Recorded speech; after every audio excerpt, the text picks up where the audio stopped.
Visakha north అభ్యర్థి కేకే రాజు మనతో ఉన్నారు. ఈయన 2019లో గంటా శ్రీనివాస్ మీద ఓడిపోయినప్పటికీ కూడా ఎప్పుడు గంటా శ్రీనివాస్ ఈ నియోజకవర్గానికి రాకపోవడం, ఆయన తెలుగుదేశం నుంచి గెలవడంతో ఈయనే ఇక్కడ ప్రత్యామ్నాయంగా ఎమ్మెల్యేగా కొనసాగారని మనం చెప్పుకోవచ్చు. ఈ 5 సంవత్సరాల్లో కూడా ఎమ్మెల్యే కాకపోయినప్పటికీ ఎమ్మెల్యే స్థాయిలోనే ఇక్కడ వర్క్స్ అన్ని కూడా కంప్లీట్ చేశారని చెప్పుకుంటున్నారు. నమస్తే కేకే రాజు గారు. లాస్ట్ టైం మీరు చాలా తక్కువ ఎడ్జ్తో ఓడిపోయారు. ఇప్పుడు ఎలా కవర్ చేసుకుంటున్నారు అదంతా? తప్పకుండా. అంటే నేను రాజకీయాల్లోకి వచ్చింది ఏదో పదవి ఉంటేనే చేయటానికి కాదు, ప్రజాసేవ చేద్దాం. అన్నిటికంటే కూడా ముఖ్యంగా స్వర్గీయ దివంగత ముఖ్యమంత్రి వర్యులు డాక్టర్ వైఎస్ రాజశేఖర రెడ్డి గారు తీసుకొచ్చిన ఫీజు రియంబర్స్మెంట్ అనేది తీసుకొచ్చిన పథకం ద్వారా ఆ రోజు రాజశేఖర రెడ్డి గారి మీద నాకు అభిమానం కలిగింది. తదనంతరం రాజశేఖర రెడ్డి గారి అభిమానంగా దురదృష్టవశాత్తు ఆయన చనిపోయిన తర్వాత ఇచ్చిన మాట కోసం జగన్మోహన్ రెడ్డి గారు కాంగ్రెస్ పార్టీ నుంచి బయటకు వచ్చి వైఎస్ఆర్ కాంగ్రెస్ పార్టీని స్థాపించడం, ఇచ్చిన మాట కోసం ఎవరు ఎన్ని కుట్రలు కుతంత్రాలు చేసినా మక్కువని ధైర్యంతో ప్రజల కోసం, ఈ రాష్ట్ర ప్రజల కోసం, ఈ రాష్ట్ర భవిష్యత్తు కోసం జగన్మోహన్ రెడ్డి గారు చేస్తున్న పోరాటం తీరు నచ్చి జగన్మోహన్ రెడ్డి గారు వెన్నంటి ప్రత్యక్ష రాజకీయాల్లోకి రావాలని నేను ముందుకు వచ్చి 2014 ఎన్నికల సమయం నుంచి కూడా నేను వైఎస్ఆర్ కాంగ్రెస్ పార్టీలో నేను వర్క్ చేయడం జరిగింది. 2018లో పాదయాత్ర సమయంలో జగన్మోహన్ రెడ్డి గారిని కలిసినప్పుడు నాకు 2019 ఎన్నికల్లో అవకాశం కల్పించడం. ఓడిపోయిన తర్వాత ఏ రోజు కూడా నేను ఓటమి గురించి భయపడింది లేదు. ఎందుకంటే ఓడిపోయిన రిజల్ట్ వచ్చిన 24వ తారీఖుని, నా రిజల్ట్ 24వ తారీఖుని రావడం జరిగింది. రకరకాల ఇష్యూస్ జరిగి నేనైతే నైతికంగా గెలిచాను, సాంకేతికంగా ఓడిపోయాను. అది అందరికీ కూడా తెలిసిన విషయమే. జగన్మోహన్ రెడ్డి గారు కలిసినప్పుడు ఆయన ఒకటే మాట చెప్పడం జరిగింది, నువ్వే నా ఎమ్మెల్యే, నువ్వు ఏ విధంగా అయితే సేవాస్ఫూర్తితో రాజకీయాల్లోకి వచ్చావో నువ్వు దాన్ని కొనసాగించు, నీకు ఎప్పుడు కూడా నా ఆశీస్సులు ఉంటాయి అని జగన్మోహన్ రెడ్డి గారు నన్ను వెన్ను తట్టి ప్రోత్సహించడం జరిగింది. జగన్మోహన్ రెడ్డి గారి పోరాటాన్ని స్ఫూర్తిగా తీసుకుని గడిచిన 4 సంవత్సరాలు 10 నెలల కాలంలో ఏ రోజు ఓటమి గురించి నేను ఆలోచించలేదు. ఓటమినే గెలుపుకి మెట్లుగా మార్చుకుని ఈరోజు ఈ నియోజకవర్గం, విశాఖ ఉత్తర నియోజకవర్గం నా కుటుంబం, అందులో నేను ఒక సభ్యుడిని. ఈ నియోజకవర్గంలో వచ్చే ఎన్నికల నాటికి నేను ఒక కుటుంబ సభ, తమ్ముడిగా, ఒక అన్నగా, ఒక బిడ్డగా ఈ నియోజకవర్గ ప్రజలందరూ కూడా భావించాలి అని సేవా దృక్పథంతో కష్టకాలంలో ప్రజలందరికీ కూడా అందుబాటులో ఉన్నాను. ప్రతి సమస్య, ఎవరికి ఎలాంటి సమస్య వచ్చినా సరే కేకే రాజు దగ్గరికి వెళ్తే అది పరిష్కారం అవుతుంది. తప్పకుండా కేకే రాజు స్పందిస్తాడు. కేకే రాజు మా సమస్యని తన సమస్యగా భావిస్తాడు. అవసరమైతే మన దగ్గరికి వచ్చి, మన ఇంటి దగ్గరికి వచ్చి కూడా మన సమస్యను పరిష్కరిస్తాడు అనేంతగా ఈ 4 సంవత్సరాలు 10 నెలల కాలంలో నేను ప్రజలందరితో కూడా మమేకం అవడం జరిగింది. ఇప్పుడు బీజేపీ వాళ్ళు కూటమిగా వస్తున్నారు కదా, మొన్న మోదీ కూడా మాట్లాడుతూ చెప్తున్నారు అవన్నీ మేమే ఇచ్చామని. సెంట్రల్ గవర్నమెంట్ ఎలాగో ఇవ్వాలి, పర్మిషన్స్ ఇవ్వాలి, బట్ అది మీ ఖాతానా వాళ్ళ ఖాతానా? ఇప్పుడు 2014 నుంచి 2019 వరకు కేంద్రంలో బీజేపీ అధికారంలో ఉంది. రాష్ట్రంలో చంద్రబాబు నాయుడు ముఖ్యమంత్రిగా ఉన్నాడు. చంద్రబాబు నాయుడు, బీజేపీ, జనసేన, తెలుగుదేశం పార్టీ కలిసి ఆ రోజు కూటమిగానే పోటీ చేశారు. మరి 2014 నుంచి 2019 వరకు మీ కూటమే కదా అధికారంలో ఉంది. ఇక్కడ 3 కలిసి పోటీ చేసే కదా అధికారంలోకి వచ్చారు. మేము కేంద్రంలో అధికారం డబుల్ ఇంజిన్ అని చెప్పి, అప్పుడు కూడా ఇదే విధంగా డబుల్ ఇంజిన్ సర్కార్ అని చెప్పి కేంద్రంలో బీజేపీ అధికారంలోకి వస్తే, ఇక్కడ తెలుగుదేశం పార్టీ అధికారంలోకి వస్తే రాష్ట్రానికి ప్రత్యేక హోదా ఇస్తూ ఉన్నారు, ప్రత్యేక రైల్వే జోన్ ఇస్తూ ఉన్నారు. విభజన చట్టంలో కోల్పోయిన సుమారు 15-16 విశ్వవిద్యాలయాలు కానీ సంస్థలు కానీ ఆంధ్రప్రదేశ్ రాష్ట్రంలో నెలకొల్పుతానన్నారు. మరి అప్పుడు ఎందుకు చేయలేకపోయారు? అప్పుడు కేంద్రం మరి అప్పుడు ఎందుకు చేయలేకపోయింది? ఈరోజు జగన్మోహన్ రెడ్డి గారు బీజేపీ ఎమ్మెల్యే కూడా ఉన్నారు అసెంబ్లీలో, ఇప్పుడు మీ మీద కంటెస్ట్ చేయబోతున్నారు. రాష్ట్ర వ్యాప్తంగా చూసుకుంటే వాళ్ళు చెప్పే సొల్లు కవర్లు కాకపోతే అప్పుడు 14 నుంచి 19 వరకు కూడా మీరు అధికారంలో ఉన్నారు కదా. ఇప్పుడు 1990 నుంచి 2004 వరకు కూడా మీ కూటమే కదా. అప్పుడు బీజేపీ కేంద్రంలో అధికారంలో ఉంది. అప్పుడు చంద్రబాబు నాయుడు ముఖ్యమంత్రిగా ఉన్నాడు. ఆ 5 సంవత్సరాలు చేయలేకపోయారు. ఈ 5 సంవత్సరాలు ఒక మెడికల్ కాలేజ్ కూడా తీసుకురాలేకపోయారు. అంటే జగన్మోహన్ రెడ్డి గారు చేసిందని తప్పకుండా కేంద్ర ప్రభుత్వం మనకేం ఊరికి ఇవ్వదు కదా. మనం ట్యాక్సుల రూపంలో వాళ్ళకి చెల్లిస్తాం. మనం చెల్లించిన ట్యాక్సులే తిరిగి మన రాష్ట్రానికి ఇస్తారు. మన వాటా మనకి ఇస్తున్నారు తప్ప వాళ్ళు కొత్తగా ఏది ప్రింట్ చేసే మనకేం ఇవ్వట్లేదు కదా. కాబట్టి మనం ఆలోచించాల్సింది ఏంటంటే, జగన్మోహన్ రెడ్డి గారి చిత్తశుద్ధి, నిజాయితీ ఉంది కాబట్టి ఈ దేనికి ప్రాధాన్యత ఇవ్వాలో కూడా చంద్రబాబు నాయుడుకి తెలియలేదు. చంద్రబాబు నాయుడు ఇవ్వాల్సిన, కొత్తగా రాష్ట్రం ఏర్పడింది, ఈ రాష్ట్రంలో చేయాల్సింది ఏంటి? ఈ రాష్ట్రం సంపదనంతా కూడా తెలంగాణ రాష్ట్రానికి బీజేపీ, నేషనల్ పార్టీలని బీజేపీ, కాంగ్రెస్ కూడా అడ్డగోలుగా అర్ధరాత్రి నిర్ణయాలు తీసుకొని రీజనల్ పార్టీలు ఉండకూడదు, కేవలం తీసుకున్నది ఏంటంటే రీజనల్ పార్టీలను అణిచివేయాలనే కోణంలోనే రాష్ట్రాన్ని విభజించడం జరిగింది. అందులో చంద్రబాబు నాయుడు కూడా ఆ రోజు కుమ్మక్కయ్యి రెండు కళ్ళ సిద్ధాంతం ఆయన రీజనల్ పార్టీనే కదా, ఆయన కూడా ఏంటంటే రెండు కళ్ళ సిద్ధాంతం. ఆయన ఏదో అనుకున్నాడు, నాకు బీజేపీ నాకు కోఆపరేట్ చేస్తుందని అనుకున్నాడు. బెడ్స్ కొట్టి నేను చేసిన తప్పులన్నీ కూడా బీజేపీ తర్వాత బయటికి తరిమేసింది. ఈరోజు మళ్ళీ బీజేపీ మోడీ గారు కాళ్ళు పట్టుకుని, అమిత్ షా కాళ్ళు పట్టుకుని వెళ్ళాడు. ఏదైనా చిత్తశుద్ధి ఉంది జగన్మోహన్ రెడ్డి గారిలో. ఆ రోజు అధికారంలో ఉన్నారు. మరి ఎడ్యుకేషన్ వ్యవస్థలో చంద్రబాబు నాయుడు ఎందుకు చేయలేకపోయాడు 2014 నుంచి 2019 వరకు? ఎందుకంటే చంద్రబాబు నాయుడు ఐడియాలజీ ఎప్పుడు కూడా ప్రజల కష్టాల్లో ఉండాలి, ప్రజలకు అరకొర వసతులు ఉండాలి, ప్రజలు కష్టాల్లో ఉంటే మాత్రమే రాజకీయాలు చేయగలుగుతామని ఆలోచించే దుర్మార్గపు ఆలోచన లేదు. 100% చంద్రబాబు నాయుడు ఆలోచన ధోరణి మీరు అబ్జర్వ్ చేయండి. క్రైసిస్ నుంచి గెయిన్ అవ్వాలనుకుంటాడు. మాకు హుదూద్ తుఫాన్ వచ్చింది. హుదూద్ తుఫాన్ వస్తే ముఖ్యమంత్రి పడుకుంటే పనులు అవ్వవు కదా ఇక్కడ. అంటే క్రైసిస్ నుంచి గెయిన్ అవ్వాలనుకుంటాడు. సమస్య వస్తే బాగున్ను, ఆ సమస్య నుంచి మనం లీడర్ అవుదాం, ఆ సమస్య నుంచి ప్రజల దేవుని సింపతి పొందుదాం అని ఆలోచన. ఎందుకంటే మనం అబ్జర్వ్ చేయండి. నేను పొలిటీషియన్గా పక్కన పెడితే కామన్ మ్యాన్గా చంద్రబాబు నాయుడు చర్యలు 1995 నుంచి 2004 వరకు 9 ఏళ్ళు ముఖ్యమంత్రిగా ఉన్నాడు. ఎప్పుడు కూడా ఒంటరిగా రాలేదు. మీరు అబ్జర్వ్ చేయండి, ఒక్కసారి కూడా ఒంటరిగా రాలేదు. 95లో ఎన్టీ రామారావు గారు కష్టపడి తెలుగుదేశం పార్టీని గెలిపించుకుంటే వెన్నుపోటు పొడిచి ఎన్టీ రామారావు గారిని వెన్నుపోటు పొడిచి ముఖ్యమంత్రి పీఠాన్ని లాక్కున్నాడు. ఆయన నవాజ్ పాలు చేసి, నవ్వులు పాలు చేసి, చెప్పులు దాడులు చేసి, న్యాయ వ్యవస్థలో ఉన్న లొసుకులను ఆసరాగా చేసుకుని డబ్బెరేసి వెనకుండి గోతుకాడు నక్క అంటారు, గోతుకాడు నక్కలాగా రామారావు గారు వెనకుండి అంత ఆస్తులన్నీ కూడా కైవసం చేసుకుని రెండోసారి బీజేపీతో 99లో, 2014లో బీజేపీ జనసేన, మళ్ళీ ఇప్పుడు కూడా బీజేపీ జనసేన 2009లో ప్రజారాజ్యం, అదే సారీ 2014లో కూడా బీజేపీ జనసేన. ఒంటరిగా ఎప్పుడు వచ్చేది? ఎందుకు రాలే ఒంటరిగా? ఎందుకంటే అధికారంలోకి వచ్చిన వెంటనే చంద్రబాబు నాయుడికి ప్రజలు కనపడరు, ప్రజల కష్టాలు కనిపించవు. ఏ విధంగా ధనాన్ని దోచుకోవాలి, ఏ విధంగా ధనాన్ని దాచుకోవాలి, ఏ విధంగా తన రాజకీయ వారసత్వాన్ని కాపాడుకోవాలి, అదే కనపడుతుంది. అధికారంలో దిగిపోయాక అప్పుడు ప్రజల గురించి మాట్లాడుతుంటారు. గంటా విషయానికి వస్తే మీ అదృష్టం కొద్దీ ఆయన ఎప్పుడు కూడా గెలిచిన చోట మళ్ళీ ఆ నియోజకవర్గంలోనికి రారు ఆయన. సో మీకు ఇక్కడ పనిచేసుకోవటానికి అవకాశం వచ్చింది. ఇప్పుడు విష్ణుకుమార్ రాజుని ఇక్కడ పోటీ చేయిస్తామంటున్నారు. సో ఎలా ఫేస్ చేస్తారు? అంటే అక్కడ బీజేపీ, టీడీపీ, జనసేన కలిసి వచ్చినాయి. ఈ ముగ్గురు ప్రభావం కూడా ఈ నియోజకవర్గంలో ఉంది. అంటే వాళ్ళకి కొంత సాలిడ్ ఓటింగ్ ఉంది. సో ఎలా మీరు అందులో లాస్ట్ టైం చాలా తక్కువ ఎడ్జ్తో ఓడిపోయారు. అంటే 4.5 సంవత్సరాల కాలంలోనే కూడా వైఎస్ఆర్ కాంగ్రెస్ పార్టీ ప్రభుత్వం అధికారంలోకి వచ్చిన తర్వాత గత ప్రభుత్వ హయాంలో అన్నిటికంటే కూడా ముఖ్యంగా జనభూమి కమిటీల పేరుతో బీజేపీ అవ్వచ్చు, తెలుగుదేశం అవ్వచ్చు, జనభూమి కమిటీల పేరుతో ప్రజలను దోచుకున్నారు. వెల్ఫేర్ స్కీమ్లో కూడా అవినీతి, సీఎం రిలీఫ్ ఫండ్లో కూడా అవినీతి, అన్నింటిలోనూ కూడా అవినీతిమయం చేశారు వ్యవస్థలన్నింటిలో కూడా. ఈరోజు జగన్మోహన్ రెడ్డి గారు వచ్చిన తర్వాత ప్రతి పథకాన్ని కూడా రూపాయి కూడా ఎక్కడ అవినీతి లేకుండా కులాలకి, మతాలకి, పార్టీలకు అతీతంగా ఆ పార్టీ మన కార్యకర్త లేకపోతే పక్క పార్టీ కార్యకర్త అని ఎక్కడా చూడలేదు. అర్హత ఉన్న చివరి లబ్ధిదారు వరకు కూడా సంక్షేమాన్ని అందించాలనే ఉద్దేశంతో జగన్మోహన్ రెడ్డి గారు తీసుకొచ్చిన సచివాలయ వ్యవస్థ, వాలంటరీ వ్యవస్థ ద్వారా మేము 100% శాచురేషన్ పద్ధతిలో అర్హత ఉన్న ప్రతి ఒక్కరికి కూడా వెల్ఫేర్ స్కీమ్స్ అందించే క్రమంలో వెల్ఫేర్ స్కీమ్స్ సంబంధించి అందులో చాలా కొన్ని అద్భుతమైన పథకాలు, ఇందాక ఏ విధంగా అయితే విద్యా, వైద్యం అనుకున్నామో, మహిళా సాధికారత గురించి, మహిళల గురించి ప్రతి రాజకీయ నాయకుడు, ప్రతి పార్టీ మాట్లాడుతున్నారు.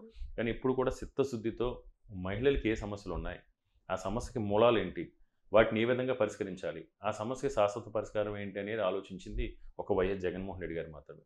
ఈరోజు వైఎస్ఆర్ చేయూత అనే పథకం ఆంధ్రప్రదేశ్ రాష్ట్రంలో చాలా సమర్థవంతంగా అమలవుతా ఉంది. ఇక్కడ పథకాల గురించి చెప్పుకుంటున్నాం కాబట్టి ఈసీ అంటే అన్ని పథకాలకి సంబంధించి అన్ని ఆఫీసుల మీద వైఎస్ జగన్మోహన్ రెడ్డి గుర్తుల్ని కానీ, సింబల్స్ని కానీ, ఆయన ఫోటోని కానీ, మీ నవరత్నాలకు సంబంధించిన వేటిని కూడా ఉంచడానికి వీల్లేదని చెప్పారు. ఇప్పుడు వీళ్ళు ఈయనకి కీర్తి కాంక్ష లేకపోతే పబ్లిసిటీ కాంక్ష ఉండడంతోనే వాటన్నిటిని వేయించుకున్నాడు. ఈరోజు అవన్నీ తీయలేని పరిస్థితి కనిపిస్తుంది. ఇప్పుడు ఫ్లెక్సీలు, వాల్ పోస్టర్స్ లేకపోతే సింబల్స్ అయితే తీసేయగలుగుతారు.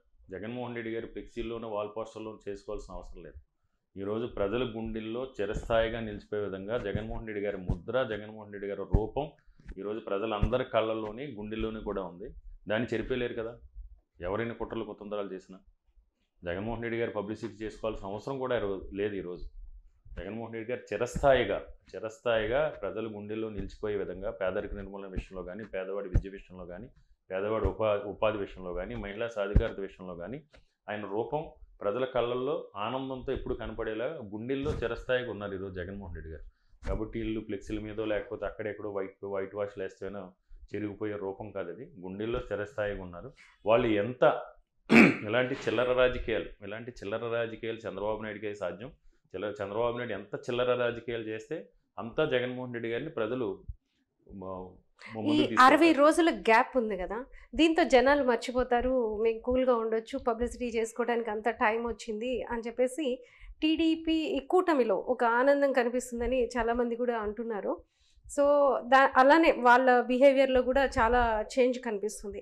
సో దీని మీద ఏమంటారు? అంటే మీకు అది లాభమా నష్టమా? ఇప్పుడు రాజశేఖర రెడ్డి గారిని ఎవరైనా మర్చిపోయారా ఈ రాష్ట్రంలో? మీరు ఇప్పుడు మనిద్దరు ఇలా బయటికి వెళ్ళి ఒక వీధిలోకో లేకపోతే ఒక కాలనీకో ఒక గ్రామంలోకి వెళ్తే రాజశేఖర రెడ్డి గారి గురించి మాట్లాడితే ఇప్పటికీ కూడా ప్రజల కళ్ళల్లోంచి కళ్ళు చెమరుస్తాయి. రాజశేఖర రెడ్డి గారు చేసిన సంక్షేమం, రాజశేఖర రెడ్డి గారు చేసిన అభివృద్ధి. ఈరోజు జగన్మోహన్ రెడ్డి గారు కూడా అంతే. వీళ్ళు ఏదో ఒక నెల దొరికిందో 30 రోజుల్లోనో 40 రోజుల్లోనో మర్చిపోయేది కాదు. గుండెల్లో చిరస్థాయిగా, అంటే ఈ రాష్ట్ర చరిత్రలో, ఈ దేశ చరిత్రలో సువర్ణాక్షరాలతో లిఖింపదగ్గ విధంగా జగన్మోహన్ రెడ్డి గారు కొన్ని సంస్కరణలు తీసుకొచ్చారు. జగన్మోహన్ రెడ్డి గారు రాజకీయ నాయకుడు కాదు, ఒక సంఘ సంస్కర్త. ఇది వైసీపీ అనుకుంటున్న రాజధాని. ఇంతవరకు దీనికి సంబంధించి ఒక క్లారిటీ లేదు. సో రాజధానిలో ఉన్న ఎమ్మెల్యేగా కంటెస్ట్ చేయబోతున్నారు. సో ఇక్కడ ఎలాంటి బెనిఫిట్స్ వస్తాయి? లేదా నెక్స్ట్ ఏంటంటే అసలు అంటే జగన్ గారు అనుకున్నది సాధ్యమవుతుందా ఈ రాజధానుల అంశం? తప్పకుండా సాధ్యమవుతుంది. ఎందుకంటే ఏదో ఏకపక్ష నిర్ణయంతో తీసుకున్న నిర్ణయం కాదు.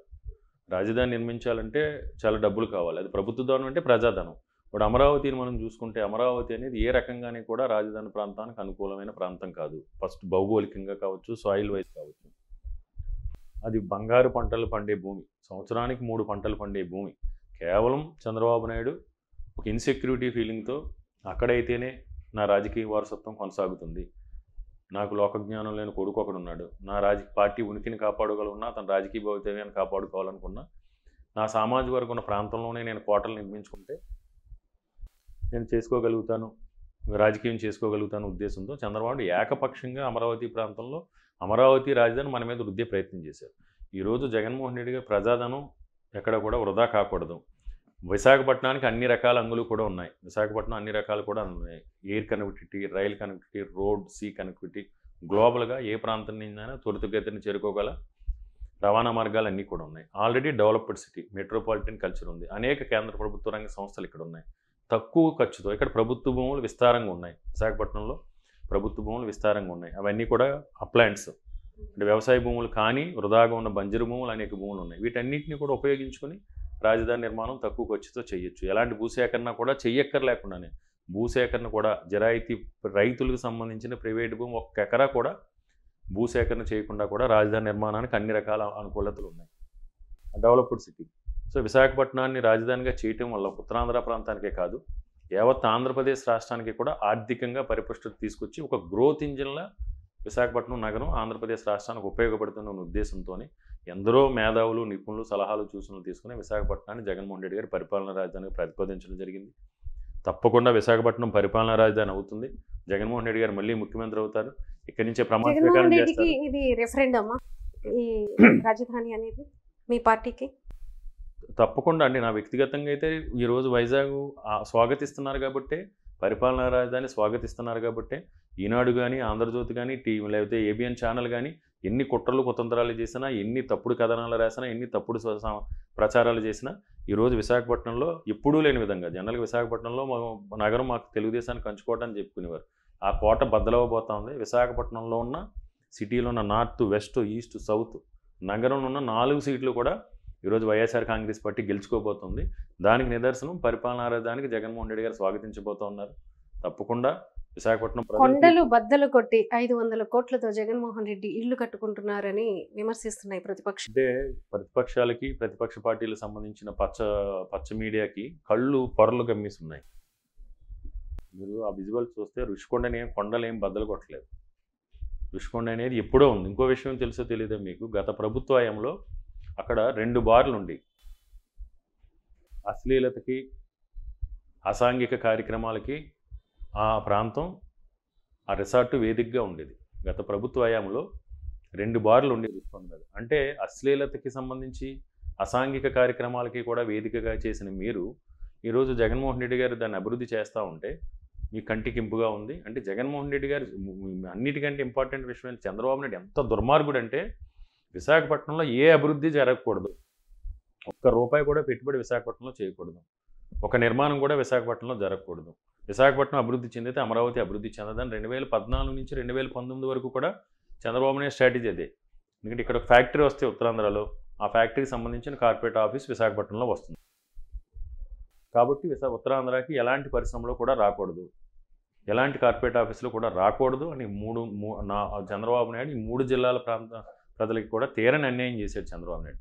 అదే ధోరణి ఇప్పుడు కూడా అవలంబిస్తూ ఉన్నాడు. వాళ్ళ పార్టీకి సంబంధించిన నాయకులు అవ్వచ్చు, లేకపోతే చంద్రబాబు నాయుడు తొత్తులు కావచ్చు, భూస్వాములు కావచ్చు, విశాఖపట్నంలో ఏ అభివృద్ధి వచ్చినా అడ్డుకోవాలి అనే ఉద్దేశంతో. రుషికొండలో ఏముండేది, 2-3 బార్లు ఉండి 100% అనేక సార్లు మీరు మీడియాలో కూడా చూడవచ్చు అసాంఘిక కార్యక్రమాలు, అశ్లీల కార్యక్రమాలు, రేవు పార్టీ జరిగింది రుషికొండ తీరంలో. ఇది ఏదైతే చెప్తున్నాడో చంద్రబాబు నాయుడు, ఈరోజు చంద్రబాబు నాయుడు సంబంధించిన పచ్చ పార్టీలు ఒకసారి వెనక్కి వెళ్ళి చూసుకుంటే గత ప్రభుత్వ హయాంలో అక్కడ రేవు పార్టీ జరిగితే చాలామంది సామాజిక బాధ్యత ఉన్న ఛానల్స్ వాళ్ళందరూ కూడా దాన్ని తెలుసుకుని అక్కడి నుంచి రేవు పార్టీ లీజ్కి ఇచ్చాడు. దీన్ని ఆనుకుని చంద్రబాబు నాయుడు రుషికొండ కొండను ఆనుకుని బీచ్ మొత్తం లీజ్కి ఇచ్చేసాడు.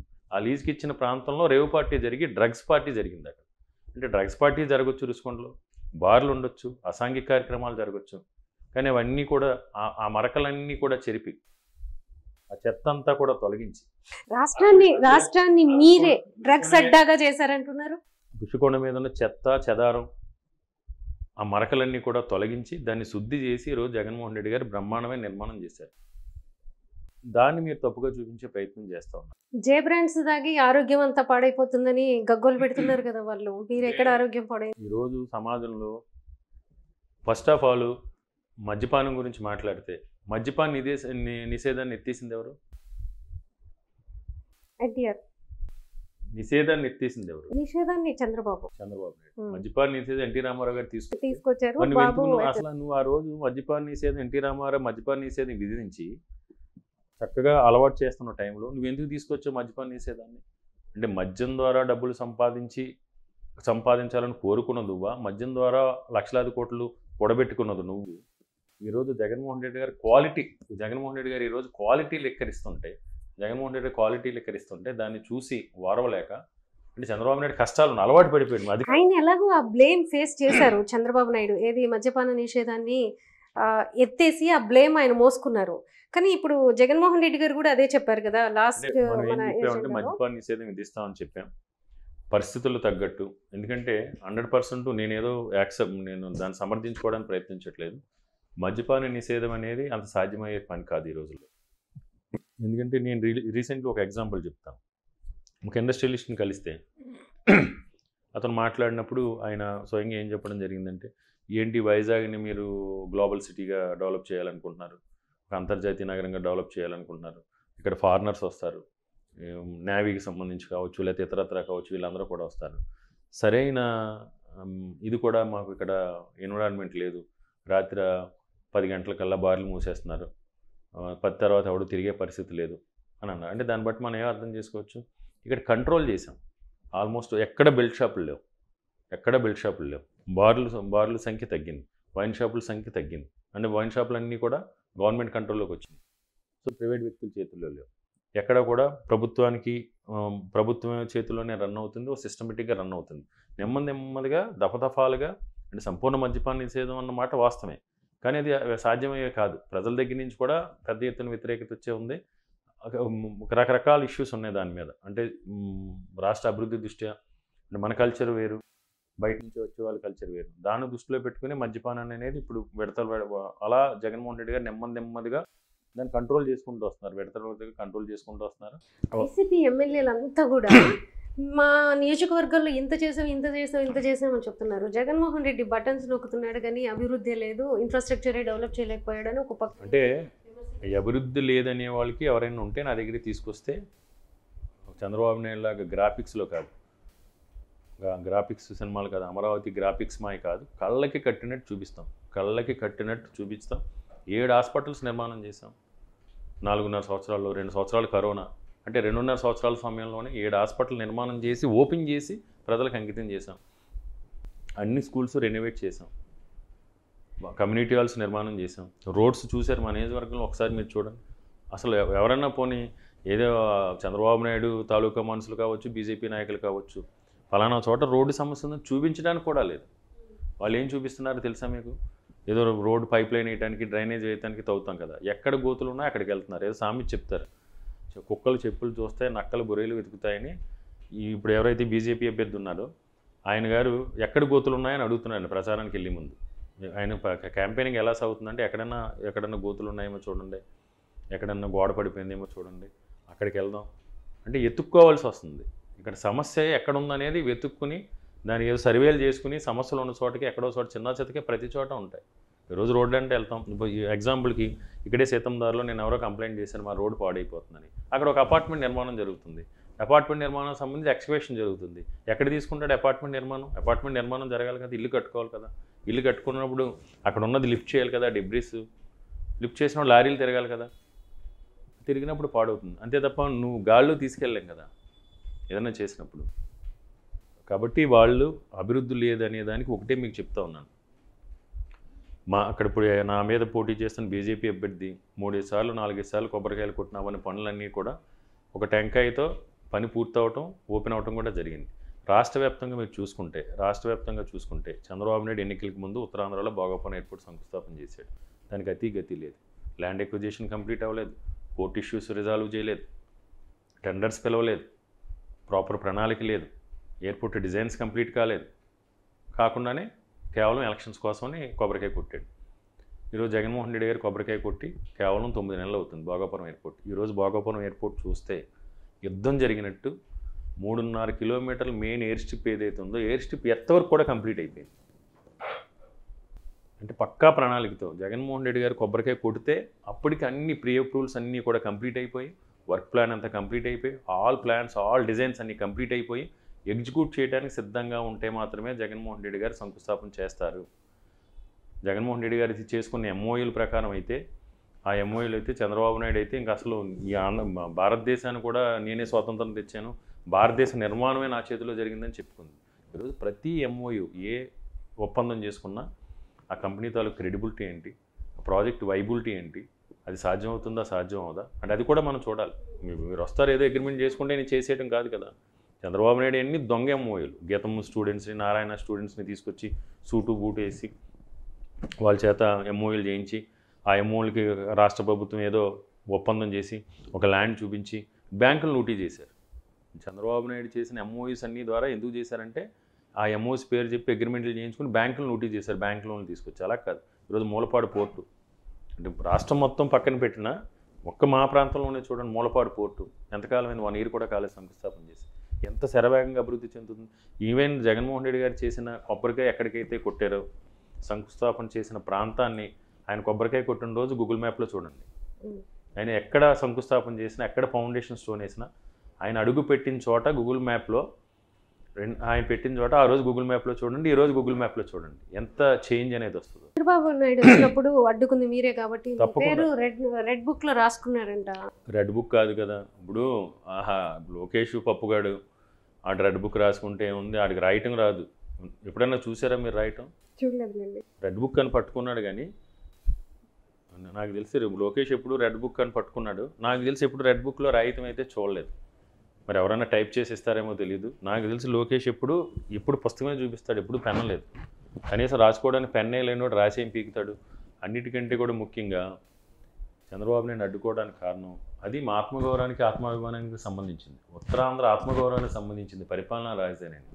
నువ్వు ఇక్కడ ఎంజాయ్ చేసి ఈ ప్రాంత ప్రజలు కూడా నీకు కూడా సీట్లు ఇచ్చి ఓట్లు ఇచ్చి నేను ముఖ్యమంత్రి చేయడంలో కూడా గతంలో నీ సహాయపడితే, మా ప్రాంతం నీకు అధికారం ఇచ్చినప్పుడు మా ప్రాంతాన్ని అభివృద్ధి చేయకపోగా మా ప్రాంతాన్ని అభివృద్ధిని అడుగడుగుని అడ్డుకున్నది కాకుండా మాకు పరిపాలనా రాజధాని ఉత్తరాంధ్ర ప్రాంతం అభివృద్ధి చెందుతుందంటే నువ్వు అడ్డుకుంటానంటే మేమెందుకు ఒప్పుకుంటాం? ఉత్తరాంధ్రలో ఉన్న యువత యొక్క సత్తా, పరిపాలనా రాజధాని ఏ విధంగా కోరుకుంటున్నారు, ఈ ప్రాంత ప్రజలు అభిలాష ఆకాంక్షలు ఏంటి అనేది తెలియజేయడం కోసమే మేము శాంతియుతంగా ఆ రోజు చంద్రబాబు నాయుడు అడ్డుకోవడం జరిగింది, తిరుగుటపాలు వెనక పంపించడం జరిగింది. ఆ రోజు చంద్రబాబు నాయుడుకి ఉత్తరాంధ్ర ప్రాంతాల అభిలాష ఆకాంక్ష ఏంటో ఆ రోజు తెలిసి చేసాం. అంటే తెలియజేయాలి కదా, మనం ఏం కోరుకుంటున్నాం, మాకు కావాల్సింది ఏంటని తెలియజేయాలనుకున్నాం. పరిపాలన విధానం అతను వ్యతిరేకిస్తున్నాడు కాబట్టి యువత అందరితోనే కలిసి, కాకపోతే ఆ రోజు నేను లీడ్ చేశాను. అందరూ కలిసి చేసింది అది. కేకే రాజు ఒక్కడో కాదు కదా, కార్యకర్తలు కావచ్చు, నాయకులు కావచ్చు, ఈ నిజంలో యువత యువకులు, ఆ రోజు యువత యువకులు కూడా ఎంతోమంది వచ్చారు తమ ఆవేదనని, తన ఆకాంక్షలను తెలియజేయడం కోసం. అంటే ముస్లిం ముతగా ఉంటారు కదా, వాళ్ళందరూ వెళ్ళి బ్యాంక్స్లో ఇదంతా డిపాజిట్ చేస్తే కష్టం అవుతుందని ఉద్దేశం. ఎవరి మీద ఆధారపడు. పెన్షన్స్ ఎవరికి ఇస్తున్నాం మనం? విడోస్కి, వికలాంగులకి, వృద్ధులకి. విడోస్ ఇంట్లోంచి బయటకు రావడానికి సుముఖంగా ఉంటారు. వికలాంగులు బ్యాంక్ ఖాతాలు వేస్తే ఎవరి మీద డిపెండ్ అవ్వాలి. వృద్ధులు కూడా బ్యాంక్ ఖాతాలు. అంటే ఈ ముగ్గురు కూడా ఎవరి మీద ఆధారపడకూడదు ఏ విషయానికి కూడా అని క్యాష్ రూపంలో, నగదు రూపంలో ఇస్తున్నారు. అది కూడా 40 సంవత్సరాల ఇండస్ట్రీకి కనీసం ఆ జ్ఞానం కూడా లేదు. అంటే ఇంకిత జ్ఞానం లేదంటారు. అంటే అతనికి ఇంకిత జ్ఞానం లేదంటే అంటే ఆలోచించరు, ఎందుకు ఏం చేస్తున్నారని ఆలోచించిన వాళ్ళు ఇంకిత జ్ఞానం లేదని అంటాం మనం. థ్యాంక్ యూ సో మచ్ అండి, చాలా విషయాలు చెప్పారు. మనకి రాజధాని విషయంలో తీసుకుంటే ఇప్పుడు ప్రత్యేకంగా ఈ విశాఖపట్నానికి సంబంధించి ఎమ్మెల్యేలంతా కూడా, వైసీపీ ఎమ్మెల్యేలంతా కూడా గెలవడం అనేది జగన్మోహన్ రెడ్డి ప్రతిష్టకి సంబంధించిన అంశం. అందుకే జగన్మోహన్ రెడ్డి గారు కూడా ఇక్కడ చాలా పథకాలు ఇచ్చారు, చాలా ఇన్వెస్ట్మెంట్స్కి ఇక్కడ అంటే ఆయన నిధులని ఇక్కడ ఉన్న ఎమ్మెల్యేలందరికీ, అలానే ఎమ్మెల్యేలు కాకపోయినా కూడా అంటే ఈ 2024లో ఎవరికైతే సీట్లు ఇవ్వబోతున్నారో ప్రత్యేకంగా చెప్తే వైజాగ్ సిటీ మొత్తానికి కూడా చాలా నిధుల్ని ఇక్కడ కేటాయించారని మనం చెప్పుకోవాలి. So this is the referendum also కూడా. రాష్ట్రానికి ఆయన ఏదైతే 3 రాజధానులు అనే అంశాన్ని తీసుకొచ్చారో అది రెఫరెండం కూడా అవుతుంది. కాబట్టి వీళ్ళందరికీ చాలా కీలకం, చాలా ప్రతిష్టాత్మకం కూడా అని చెప్పుకోవాలి మనం. అందరికీ నమస్కారం. ఈరోజు ఆంధ్రప్రదేశ్ రాష్ట్రానికి తీరని ద్రోహం, అన్యాయం చేసిన పార్టీలు కాంగ్రెస్ పార్టీ, భారతీయ జనతా పార్టీ. ఈరోజు విశాఖ ఉత్తర నియోజకవర్గంలో మనకి ఒక మంచి అవకాశం వచ్చింది. మన ఆత్మగౌరవాన్ని, ఉత్తరాంధ్ర ప్రాంత వాసుల ఆత్మాభిమానాన్ని చాటుకునే విధంగా, మన అభివృద్ధికి కేవలం స్వార్థపూరిత రాజకీయ ప్రయోజనాల కోసం మన అభివృద్ధికి అడుగడుగున ఆటంకం కల్పించి మన భవిష్యత్తుని ప్రశ్నార్థకం చేసే విధంగా వ్యవహరించిన చంద్రబాబు నాయుడికి, ముఖ్యంగా బీజేపీ పార్టీకి చెంపపెట్టు లాంటి సమాధానం చెప్పే అవకాశం విశాఖ ఉత్తర నియోజకవర్గ ప్రజలకు వచ్చింది. ఎందుచేతంటే విశాఖ ఉత్తర నియోజకవర్గంలో ఈరోజు బీజేపీ అభ్యర్థిని ఇక్కడ 3 పార్టీలు కూటమి, అనైతిక కూటమి ఈరోజు ప్రతిపాదించడం జరిగింది. బీజేపీ అభ్యర్థికి మనం చిత్తుగా ఓడించి మన ఆత్మగౌరవాన్ని, ఆత్మాభిమానాన్ని చాటుకోవాల్సిన అవసరం ఉంది. ఎందుచేతంటే పొరపాటున మనం బీజేపీ పార్టీ కనుక ఓటు వేస్తే విశాఖపట్నం ప్రైవేటీకరణకి మనం వారికి లైసెన్స్ ఇచ్చినట్టే. పొరపాటున మనం బీజేపీ పార్టీ కనుక ఓటు వేస్తే విశాఖపట్నం పోర్టు ప్రైవేటీకరణకి మనం ఆమోదించినట్టే. పొరపాటున మనం బీజేపీ పార్టీ కనుక ఓటు వేస్తే మనం విశాఖపట్నం షిప్ యార్డ్ని ప్రైవేటీకరణకి మనం ఆమోదించినట్టే. పొరపాటున మనం బీజేపీ పార్టీ కనుక ఓటు వేస్తే ప్రత్యేక హోదా ఇవ్వకపోయినా పర్వాలేదని వాళ్ళు చేస్తున్న కుట్రలు, కుతంత్రాలకి మనం ఆమోదం తెలిపినట్టే. పొరపాటున మనం బీజేపీ పార్టీ కనుక ఓటు వేస్తే విశాఖపట్నం రైల్వే జోన్ ఇవ్వకపోయినా పర్వాలేదు, వీళ్ళు అణిగిమణిగి ఉంటారని బీజేపీ నాయకులు వ్యవహరిస్తున్న తీరుకి మనం ఆమోదం తెలిపినట్టే. కాబట్టి ఆలోచించండి. మన ఆత్మాభిమానాన్ని, మన ఆత్మగౌరవాన్ని తెలియజేసి మన ఆలోచనల్ని, మన ఆకాంక్షల్ని, ఈ ప్రాంత ప్రజల యొక్క ఆత్మాభిమానాన్ని కాపాడుకునే అవకాశం, తెలియజేసే అవకాశం ఈరోజు విశాఖ ఉత్తర నియోజకవర్గ ఓటర్లందరికీ కూడా వచ్చింది. సరైన నిర్ణయం తీసుకొని ఈరోజు అహంకారంతో మనకు అడుగడుగునా కూడా మన అభివృద్ధికి ఆటంకం కలిగిస్తున్న బీజేపీకి చెంపపెట్టు లాంటి సమాధానం మీ ఓట్ల రూపంలో వైఎస్ఆర్ కాంగ్రెస్ పార్టీకి ఓటు వేసి మన ఆత్మాభిమానాన్ని, మన ఆత్మగౌరవాన్ని కూడా కాపాడుకోవాలని అందరినీ కూడా విజ్ఞప్తి చేస్తాను. Please subscribe Telugu politics.